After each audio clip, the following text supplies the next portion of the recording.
সবাইকে নমস্কার। আজকে অনেক দিন পরে আবার দেখা হলো। আজকে রাত এখন 12টা বাজে, ঘরে কেউ নেই, মা গিয়েছে মামার বাড়িতে, তো বাবাও গিয়েছে। এখন আমার এত খিদে পেয়েছে, একটা পরোটা ভোগ দিয়েছিলাম ভগবানকে, মচমচা ক্রিস্পি পরোটা সসের সাথে খেয়ে তারপর আবারও খিদে পেয়ে গেছে। 10টা দিয়ে খেয়ে এখন আবার বাজে 12টা। আমার 12টার দিকে অত ছোট পরোটা খেয়ে আমার পেট ভরেনি। আমি ছবি দিয়ে দিচ্ছি, আপনারা সবাই দেখে ফেলেছেন। অতটুকু পরোটা খেয়ে কি পেট ভরে বলুন? স্বাস্থ্য যাদের কম তারাও তো অতটুকু খেয়ে পেট ভরবে না। তাই এখন আবার ম্যাগি তৈরি করে ফেললাম, ম্যাগি খাওয়ার জন্য ম্যাগি তৈরি করে ফেললাম। রাত্রে খিদে পেয়েছে, হঠাৎ করে ব্যায়াম করতে করতে আবারও খিদে পেয়ে গিয়েছে, তাই আবার খাওয়া শুরু করছি। দেখুন ম্যাগিটা একদম আঠালো আঠালো করে নিয়ে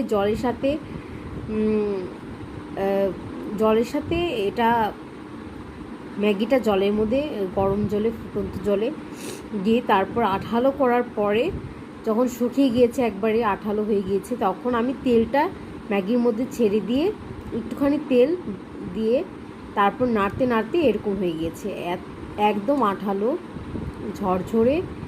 এত খেতে ভালো লাগে এই তেলে ভাজা নুডলসটা, মানে কি বলবো, অস্থিরের মতো। আমি খেয়ে দেখাচ্ছি, একটু আপনাদেরকে শব্দ করিয়ে দেখাচ্ছি।